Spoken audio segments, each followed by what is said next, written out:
popped open here, and let's have a look at one of these cloves. That's a nice, good sized clove. That'll make some good garlic.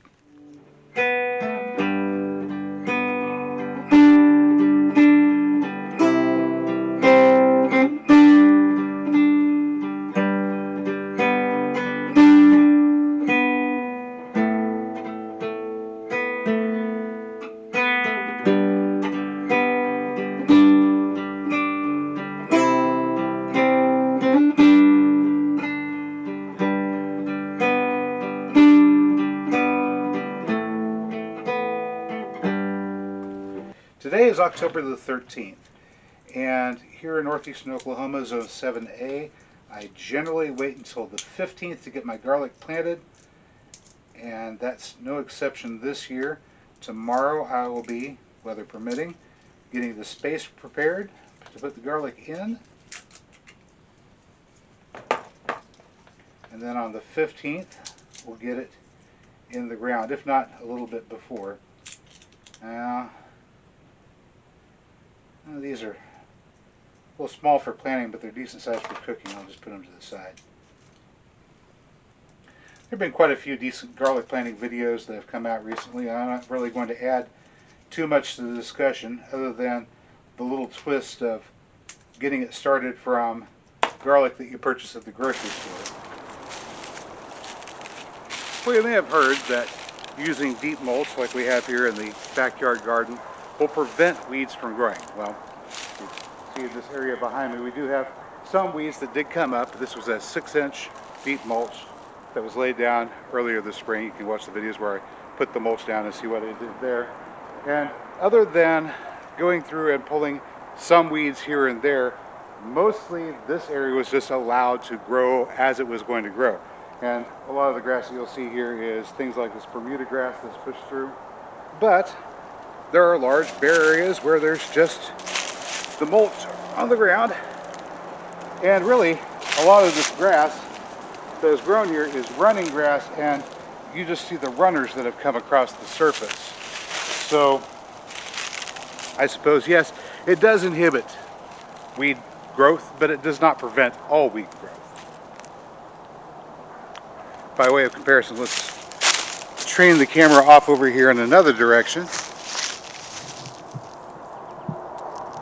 And over here, this area that we're looking at had no mulch on it at all, so we have no mulch.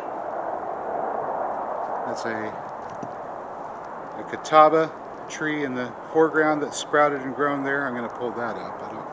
I don't necessarily want it. It's a nitrogen fixing tree and a pioneer species, but it's not the kind of nitrogen fixing tree or pioneer that I want to encourage to grow here, so I'm going to pull that up. Let's pan here from the area where there was no mulch to the area where the mulch is. And you can see that line of demarcation there, right along there. You can tell where the mulch starts and stops. There is a definite difference in the weed pressure in the mulched area as opposed to the unmulched area. So that's a side-by-side comparison. Mulched area, unmulched area without weeding. A lot of that green that you see in here, right there, there, back there, those little trees there, those are all black locust trees, also a pioneer species, also a nitrogen fixer, but once again, not the kind of nitrogen fixer that I want to start developing. Of course, I come around to the concept of laissez-faire gardening, just sort of letting it go. You can do this with perennials. For example, this hazelnut tree here, and the one over here to my right, and that one over there if it's in frame also. I planted these during the winter this past year while these trees were dormant. I put mulch around the base of them. I let them go. I did nothing with them all year. They're still growing. They're still doing fine. Here in the foreground are our Egyptian walking onions, which if you watched the video on a lifetime supply of onions earlier, you saw me putting these in. Minimal mulch, about 2 or 3 inches. The grass has grown up around them somewhat, but lo and behold, they're perennial and they're still here. Once the grass dies off, these will still be here, and it'll be a lot easier to get around and tend to them after that, and we'll probably add some more mulch and some other things. But let's have a look at an annual crop. I've got the camera panned around here at what was a small patch of corn. This was just a little test patch of popcorn. And as you can see, the grass has grown up around it. It's become clogged and choked, and that corn did not do very well at all. No mulch, and also no attention being paid to the crop at all. You let it go and it just flounders and dies. Whereas perennials, like those hazelnut trees and the onions, can handle other things growing around them and be just fine. First, you'll notice that weeds growing in the mulch don't have their roots firmly planted in the soil, and they are very easy to pull out. Give them a little tug and they come right out.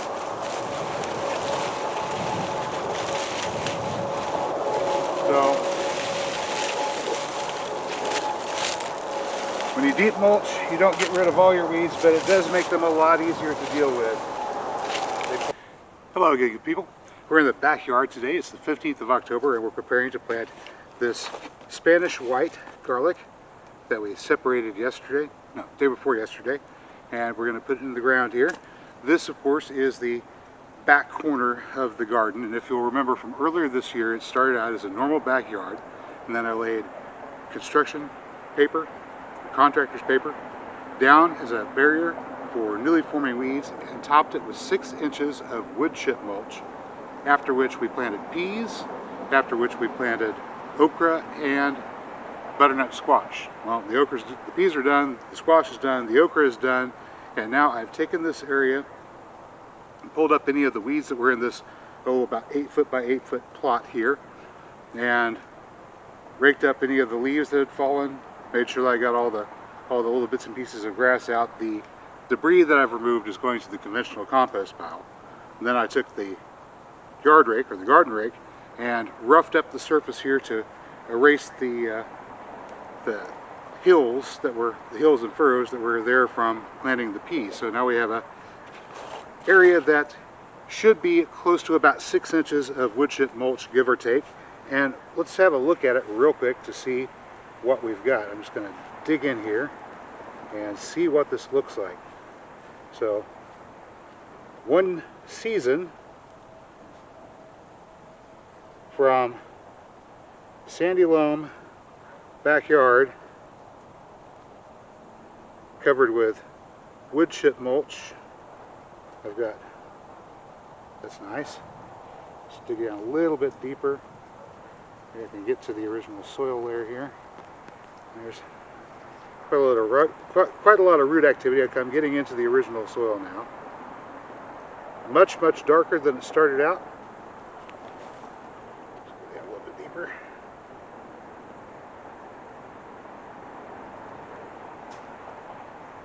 Huh. A little earthworm. Hello, buddy. Alright, that looks pretty good. That's what we're going to be planting in. Now we're planting this garlic. Garlic's a member of the allium family, and it, like many other alliums, does not like to be crowded. It doesn't like the company of other plants, especially other alliums, oddly enough. So we don't want our garlic too close together. Now, if you recall my experimentation with the hugelkultur mound and close planting of garlic last year, they didn't turn out so well at 3 and 4 inch spacing. So you want to make sure your garlic spacing is about 6 inches or more. You could go even up to a foot for some of the larger, even more, 18 inches even, for some of the larger hard-neck varieties like elephant garlic, although elephant garlic technically is a type of leek and not a garlic at all, but that's beside the point. Okay, dig some holes and drop some garlic cloves in and get this done. What do you say? Well, we're going to come in about a foot or so from the edge, so right here. I'm just get started. I'm going to take my trusty hoary knife and just sort of drag it through to create a furrow.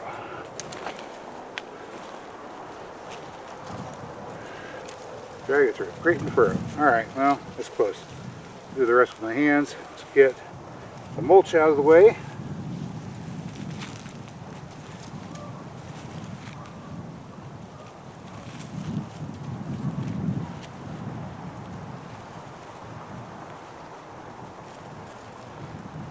So started out with 6 inches, is now about 3 inches of mulch, and then we've got dirt. So I'm just going to get here and cut the dirt with the edge of the knife.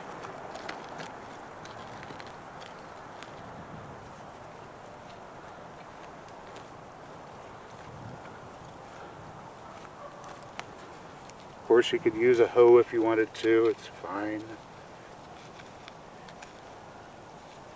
Alright, that's got my soil loosened up pretty good in that little trough.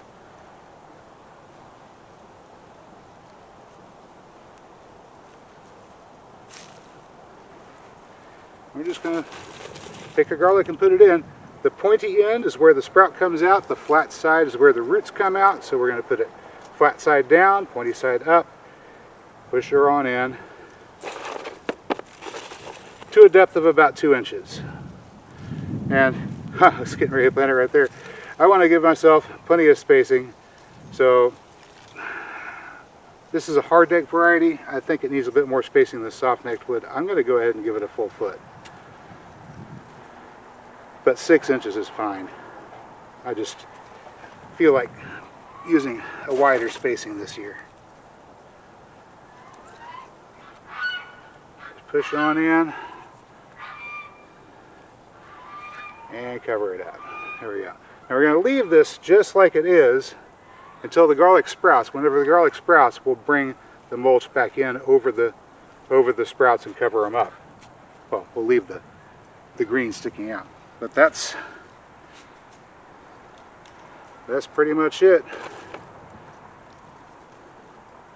2 inches, 12 inches, well, at least 6 inches, and then 2 inches down. And on you go. Okay, now I'm going to come over about a foot. There we go. About a foot. And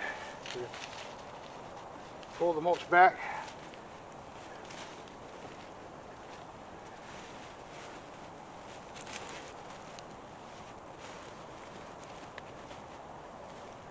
So we expose dirt.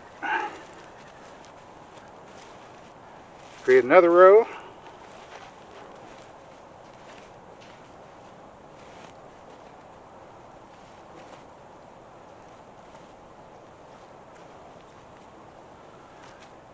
There we go.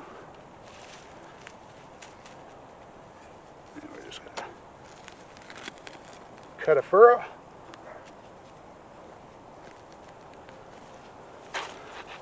Cut a furrow.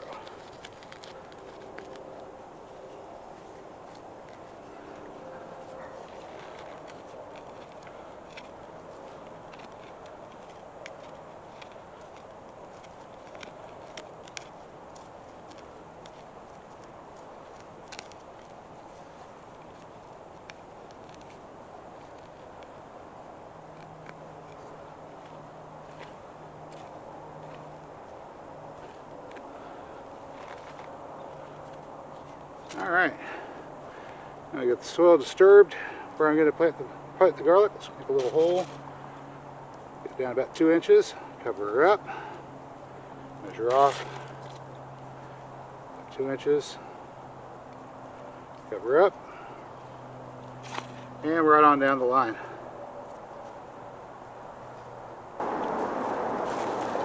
Well, alright then. Today is November the 16th, and I ran out of light yesterday on the 15th. I was finishing up the planting, so I couldn't show you the entire process yesterday. But now we have here a total of 8 rows, about 10 foot long, with between 10 and 11 cloves of garlic each planted in each of these 8 rows. And I planted that much because, in my estimation, the target you should be shooting for is 1 clove of garlic per person per day. There's myself and the missus here at the house right now, so we need 1 clove of garlic per person per day. Well, it's 2 cloves per day. And given the number of cloves we can reasonably expect to get from a bulb of garlic, that equates to about 36 bulbs of garlic per person per year. So 72 would be sufficient, but I also need some to plant. So 8 rows with between 10 and 11, so that's somewhere between 80 and 88 bulbs will be coming out. Of that, we're going to take 72 and we'll be consuming those. That will leave somewhere between 8 and 16 bulbs for us to get our seed garlic for next year if we want to plant the same variety again. Of course, this is a can I plant that, and who knows, maybe nothing will come up. But I bet it will. So, here we go. A couple of weeks before expected first frost date, garlic's in the ground. It'll start sending up its shoots. It'll get that hard freeze. It'll die down. It'll overwinter, go through its chill hours. It's called stratification. And then in the spring, it'll come back up again and grow really good and strong because it spent these early months getting a root system developed. And then midsummer, we'll harvest it and we'll see what we've got then. So, although this is not quite 2021 yet, this is the first video for 2021 because you've got to get your garlic planted in the fall. So there it is, folks. Garlic's in the ground. Let's get it watered in.